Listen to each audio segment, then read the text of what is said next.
यहाँ पर जो लोन प्रोवाइड की जाती है वो मिनिमम 6,000 रुपये और मैक्सिमम यहाँ से हम 1.5 लाख रुपये तक लोन ले सकते हैं।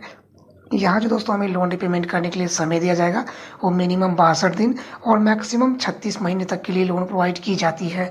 अगर हम बात कर ले इंटरेस्ट की तो 15% से लेके 33% पर एनुअल के हिसाब से हमें यहाँ पर इंटरेस्ट लगाई जाती है। तो दोस्तों लोन अप्लाई करने के लिए भारतीय नागरिक होने चाहिए, हमारा एज मिनिमम 21 साल और मैक्सिमम 55 साल होनी चाहिए। अगर हम बात कर ले डॉक्यूमेंट की ना तो दोस्तों मुझे पैन का आधार कार्ड ही लगी है, किसी भी तरह का कोई भी यहाँ पर इनकम प्रूफ हमसे नहीं पूछे गए हैं। एक आरबीआई अप्रूव्ड एनबीएफसी से हमें लोन यहाँ पर मिल जाती है, तो किसी भी तरह की कोई भी दिक्कत सोचने वाली बात है नहीं दोस्तों।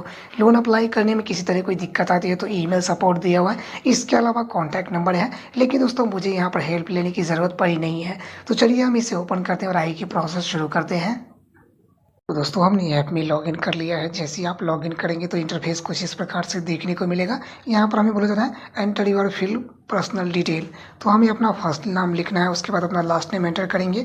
यहाँ पर हमें अपना जेंडर चूज़ कर लेनी है, उसके बाद अपना डेट ऑफ बर्थ फिल करेंगे। यहाँ पर हमें अपना पैन नंबर एंटर कर लेनी है। उसके बाद हमसे पूछा जा रहा है कि हम सैलरीड है, सेल्फ एम्प्लॉयड है या अनएम्प्लॉयड है। तो दोस्तों वैसे तो मैं यहाँ पर सेल्फ एम्प्लॉयड हूँ, तो हमने खुद को यहाँ पर सेल्फ एम्प्लॉयड एंटर कर लिया है। दोस्तों याद रहे आपको यहाँ पर खुद को सैलरी नहीं शो करनी है, नहीं तो हमारी इनकम प्रूफ भी हमसे ये लोग पूछ देंगे। इसीलिए हमने खुद को यहाँ पर सेल्फ एम्प्लॉयड ही एंटर कर लिया है। उसके बाद किसी कंपनी या किसी शॉप का नाम एंटर कर देंगे। यहाँ पर हमसे पूछा जा रहा है कि हम किस टाइप से काम करते हैं, तो आप जिस भी टाइप से काम करते होंगे वो एंटर कर लेंगे। उसके बाद हमसे पूछा जा रहा है हम महीने में कितना कमा लेते हैं, तो आप जितना भी कमा लेते होंगे वो एंटर करेंगे। उसके बाद हमसे पूछा जा रहा है कि हमारी जो इनकम है क्या चेक में आती है, कैश में या ऑनलाइन हमारे बैंक में ट्रांसफ़र किए जाते हैं, तो इस ऑप्शन को आपको ऑनलाइन ही रहने देनी है। उसके बाद अपना current address area pin code fill करेंगे और परमानेंट एड्रेस का एरिया पिन कोड फिल कर लेंगे।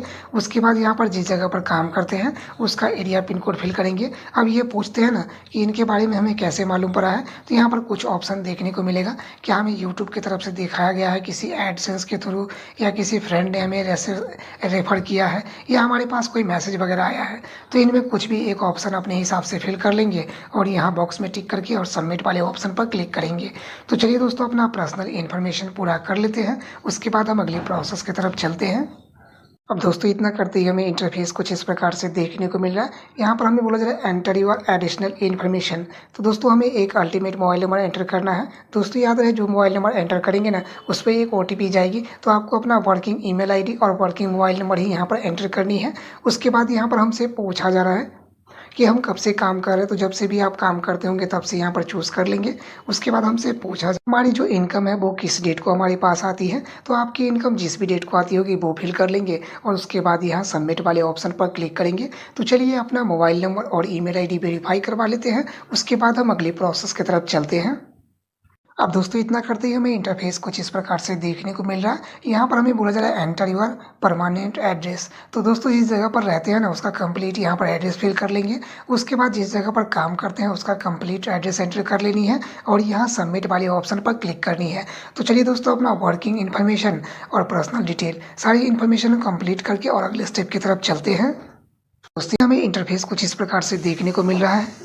हमें बोला जा रहा है वेरीफाई योर आधार, तो दोस्तों अपना आधार कार्ड वेरीफाई करने के लिए प्रोसीड आधार पर क्लिक करेंगे। तो यहाँ पर आप देख पाएंगे कि हमें भेज दिया गया है आधार कार्ड के ऑफिशियल वेबसाइट पर, जहाँ हमें डिजी लॉकर के द्वारा अपना KYC पूरा करना पड़ेगा। तो हमें अपना आधार नंबर एंटर करना है और जैसे कि कैप्चर लिखा हुआ है उसी तरीक़ा से कैप्चर फिल करेंगे और यहाँ नेक्स्ट वाले ऑप्शन पर क्लिक करेंगे। तो चलिए अपना आधार कार्ड वेरीफाई करवा लेते हैं, उसके बाद हम अगली प्रोसेस की तरफ चलते हैं।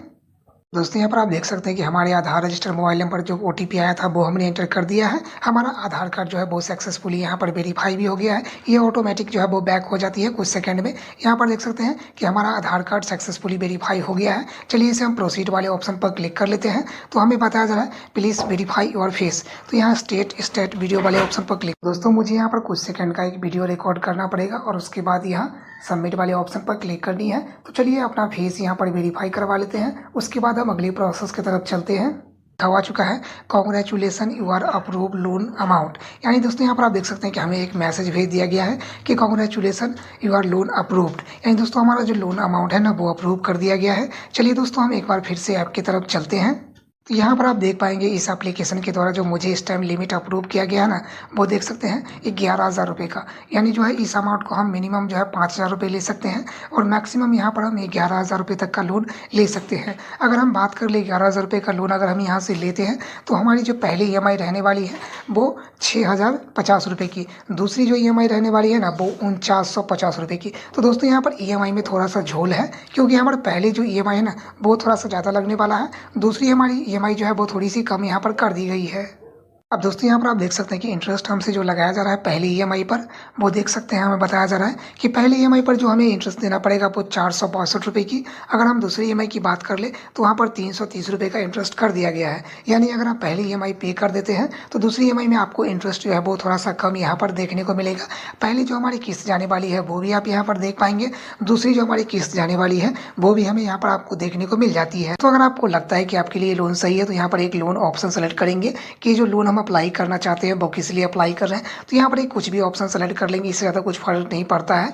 और उसके बाद यहाँ नेक्स्ट बॉक्स में टिक करेंगे और यहाँ अप्लाई वाले ऑप्शन पर क्लिक करेंगे। तो यहाँ पर आप देख सकते हैं कि इतना करते ही हमें इंटरफेस कुछ इस प्रकार से देखने को मिल रहा है। यहाँ पर हमें बोला जा रहा है वेरीफाई योर बैंक स्टेटमेंट। तो दोस्तों मेरा सिबिल स्कोर काफ़ी लो है ना, इसकी वजह से मुझे अपना इनकम प्रूफ यहाँ पर वेरिफिकेशन करानी पड़ेगी। तो दोस्तों यहाँ पर सैलरी स्लिप तो नहीं पूछे जाते हैं, लेकिन अगर हमारे सिबिल स्कोर में कोई झोल झाल दिखाई देता है, जैसे कि हमारा सिबिल स्कोर लो है या हमारे सिबिल स्कोर में कोई ओवरड्यू है, तो फिर आपको यहाँ पर बैंक स्टेटमेंट तो पूछे ही जाते हैं, देने ही पड़ेंगे। तो चलिए दोस्तों अपना एक नॉर्मल सा बैंक स्टेटमेंट हमारे पास है तो वो हम एंटर करेंगे। उससे पहले हमारा जो बैंक होगा वो चूज़ कर लेंगे। उसके बाद यहाँ बॉक्स में टिक करेंगे। यहाँ पर आपको रजिस्टर्ड मोबाइल नंबर भी देखने को मिलेंगे और यहाँ प्रोसीड वाले ऑप्शन पर क्लिक कर लेंगे। तो दोस्तों यहाँ पर आप देख सकते हैं कि हमें बताया जा रहा है कि हमारे आज रजिस्टर्ड मोबाइल नंबर पर एक OTP भेजा जाएगा। उस OTP को एंटर करेंगे और यहाँ पर सबमिट वाले ऑप्शन पर क्लिक करेंगे। तो जैसे कि यहाँ पर आप देख पाएंगे हमारे मोबाइल नंबर पर एक OTP सेंड किया गया है। तो चलिए इस OTP को हम लाइव ही यहाँ पर एंटर करने वाले हैं। उसके बाद हमने यहाँ पर सबमिट भी नहीं किया है, ऑटोमेटिक जो है वो ये सबमिट भी हो चुकी है। यहाँ पर हमारा बैंक अकाउंट नंबर जो है वो आपको देखने को मिलेंगे। चलिए इसे हम अप्रूवल वाले ऑप्शन पर क्लिक करते हैं। तो यहाँ पर हमें कुछ सेकेंड वेट करने के लिए बोला जा रहा है। तो चलिए हम थोड़ा सा यहाँ पर इंतजार कर लेते हैं अपना बैंक स्टेटमेंट वेरिफिकेशन का।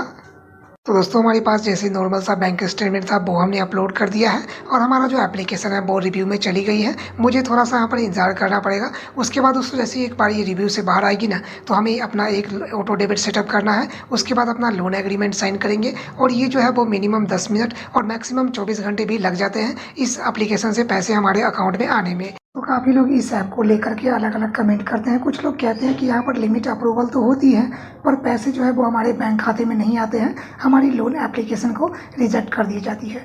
तो जी हाँ दोस्तों, अगर आपके सिबिल स्कोर में कोई ओवरड्यू है या किसी लोन ऐप का आपने लेट पेमेंट किया है तो उस केस में यहाँ पर आपका लोन जो है वो रिजेक्ट ही होगा, आपका लोन अप्रूव नहीं होगा। इस लोन